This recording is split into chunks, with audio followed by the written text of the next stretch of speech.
Hello YouTube, and welcome to JRR Armory's long range shooting series. Today we will cover part 3, which looks at how straight do we need to aim, or differently put, what are the horizontal corrections needed due to wind or moving targets. We also will look at spindrift, although the impact of spindrift has an impact very small, up to 1000 yards. Let's review quickly the introductory elements of ballistics covered in part 2. When the bullet leaves the muzzle, it has a certain velocity. How we get to that is covered by internal ballistics. At any point in time during the trajectory, the velocity is decreasing, and multiplied with the mass gives us the kinetic energy. When the bullet hits the target, this is covered by terminal ballistics. The main force that goes against the bullet is the drag, which is a function of air density. And on the other axis, the gravity drop affects the bullet. Today we look at the wind impact and how much of an impact for different wind measurements we have in a 308 bullet, and we'll briefly touch on the spindrift. The ballistic coefficient is a measure of how well the bullet cuts through the air, and it's also a measure of how the bullet is deflected by the wind during its passage towards the target. External ballistics covers everything from leaving the muzzle up to reaching the target. So let's start by looking at the wind.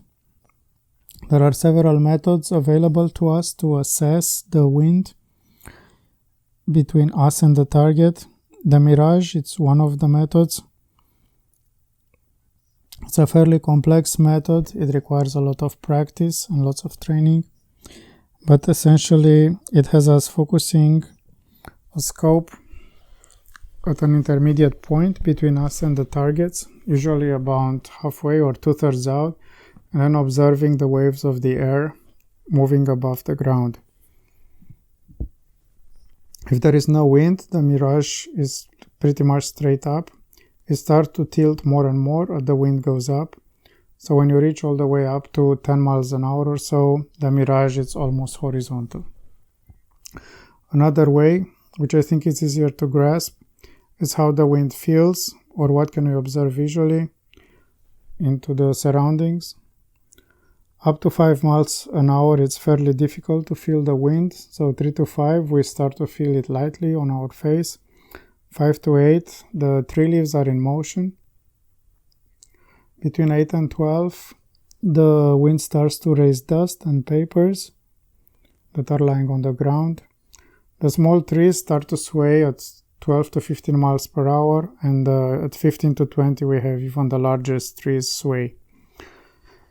So this was another slightly easier way to master than the mirage to assess the wind conditions. If we are fortunate enough to have flags at our disposal, we can use the flag method. In this example, we look at the angle between the flag and the pole. In this example, it's a 60 degrees. And the formula is wind in miles per hour equals the angle divided by 4. So in this case, it would indicate a 15 miles per hour wind. The other important aspect is the direction of the wind.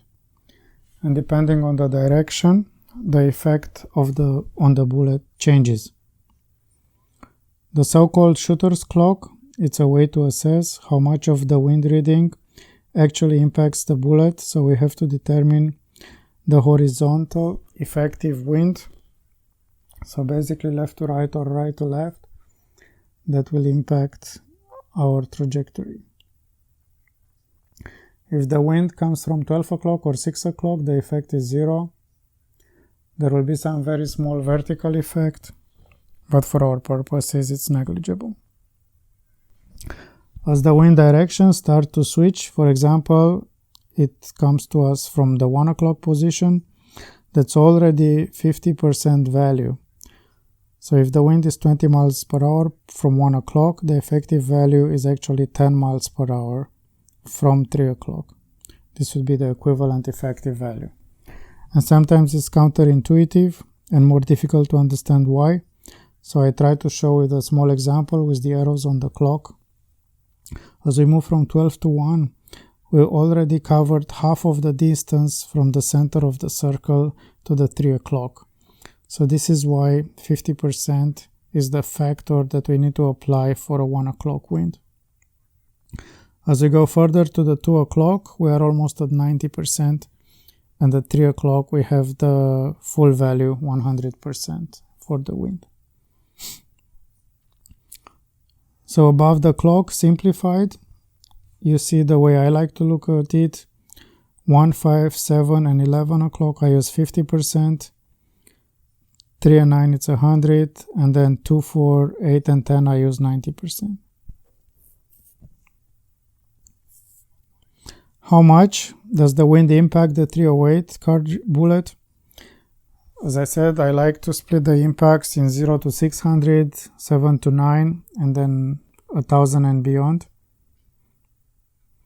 And the formulas are following a similar straight line function as we've seen before for the drop.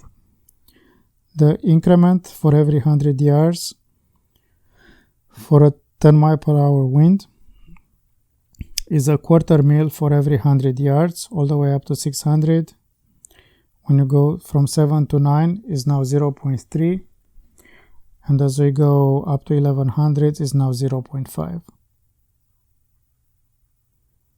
So quarter mil per 100 for 10 miles per hour up to 600, and then a step function higher afterwards. So in our example, we can see the values for 2, 4, and 6. So 0.5 per 100 over 900.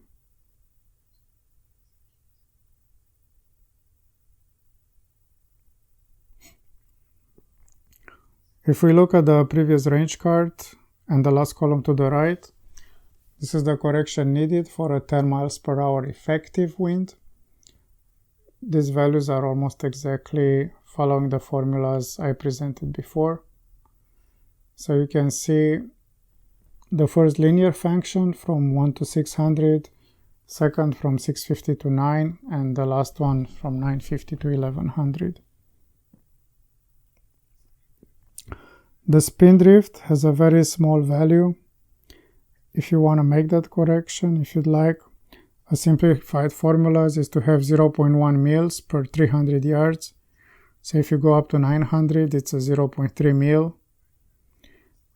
And for a right-hand twist barrel, which is most of the rifles in North America, it basically means that the bullet has a tendency to move to the right by 0.3 mils at 900 yards. So you have to correct accordingly, basically left. The Coriolis effect, both horizontal and vertical, are essentially negligible at 1000 yards for a 308 bullet, so for our purposes are too small. For higher calibers and longer distances, they start to have a significant effect. Next, we can look at the moving targets. This is probably the simpler effect to calculate. However, it's not simpler to determine the hold accordingly in the field. The general, very simple rule is 2 mils per lead per 3 miles per hour. 3 miles per hour, it's the average walking speed for a person. Jogging, it's 6 miles per hour, and the sprint is about 9 miles per hour. Also, we limit these cards for up to 600 yards. Essentially, it's very difficult to hit a moving target above 600 yards, especially with a 308. So if you focus around 400 yards, you see 2 mils correction for a walking, 4 mils for the jog, and 6 mils for a sprint. And then it's slightly higher farther out and slightly smaller closer in. And usually we do not dial this on the scope, but we hold. Because of course the target can change speed or direction. And this is effective speed, so it's a 90 degrees effective speed from our direction of fire. There are two other methods listed above. One is 0.5 mils lead per 1 foot per second. And the other one is a 7-inch lead per 100 yards per 3 miles per hour. Personally, I don't think they are that easy to follow. They are mathematically correct. But I believe that the 2 mils lead per 3 miles per hour, it's easier for me to remember. There are ways to take care of the moving targets based on certain reticles that have been designed primarily for, let's say, battle rifles. This is an example of the one I use. It's a primary arms 4x14 with ACSS reticle. And besides having also ranging features, it also has movers. You can see in the 3, 4, 5, 600 yard ranges, the circles, one for the sprint value, the half point is for the jogging, and the third point to the right is for the walking speed. They have slightly different values, but very close to the 369 miles per hour. So this gives you a very easy way to hold for moving targets. I'm using this scope on a 308 16-inch piston PWS MK216. A similar scope is the 126, also from Primary Arms, with a similar ACSS reticle. I have that on a Bravo Company 5.56 rifle, and it has the leads on the top for the moving targets. You see the black dots. Those are for the target speed for a person running. So you have exactly the holes on top.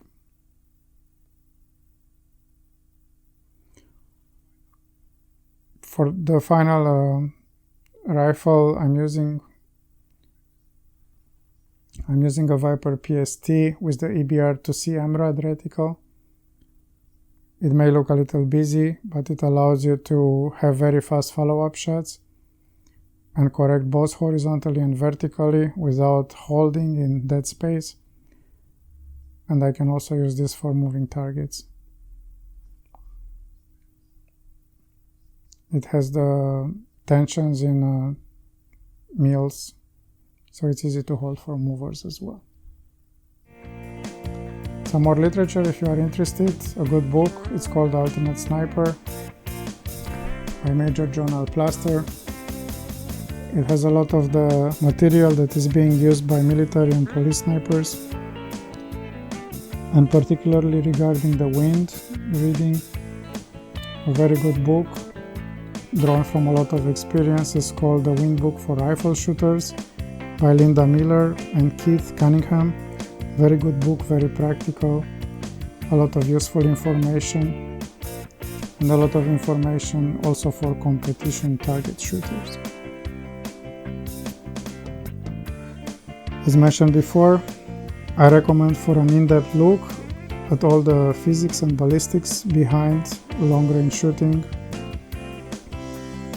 I recommend to look into the books of Brian Leeds, Applied Ballistics for Long-Range Shooting, and the software associated with it, and also the series Sniper 1-on-1 here on YouTube by Tiborasaurus Rex.